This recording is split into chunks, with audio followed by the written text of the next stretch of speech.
Najskôr Smena. Citujem. Ako nám povedal vedúci bratislavskej filiálky, o dostatočný záujem sa neboja.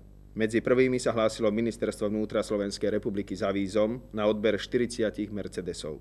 A teraz denník Pravda. Príslušníci VB Zmeny ako si nepociťujú. Naďalej im v úvodzovkách verne slúžia Ladia Škodovky, ale aj Ministerstvo vnútra zakúpilo 30 Mercedesov. Tieto informácie nás zaujali, ale zistili sme, že skutočnosť je úplne iná. My motoristi budeme stále častejšie stretávať na cestách takéto autá s nápisom Polícia. Ako sme sa presvedčili, nebudú to Mercedesy, ale zatiaľ sa pripravujú Favority a Lady. Nám sa veľmi páčili. Sú biele, so zeleným pruhom na boku a nápisom Polícia. Nebude to však zo dňa na deň, pretože prestriekanie všetkých automobilov by stálo veľa peňazí a tie ministerstvo vnútra nemá.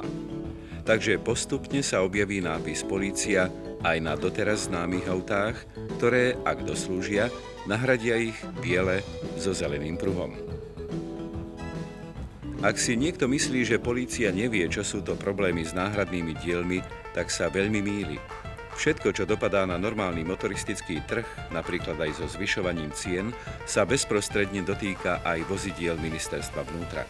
Vo svojich dielniach sa musia poriadne obracať, aby mali v pojazdnom stave ten najnutnejší počet automobilov, ktoré sú prakticky neustále na cestách. Motocykle, na akých jazdia policajti, skôr už tiež vyvolávajú úsmev na tvári. Dokonca sme videli, ako si sami vyrábajú vozidlá na špeciálne účely. To verí presvedčí každého, že názor, ktorý prevláda aj medzi nami motoristami, že policajti majú všetko bez problémov, je nesprávny. Majú ich dosť.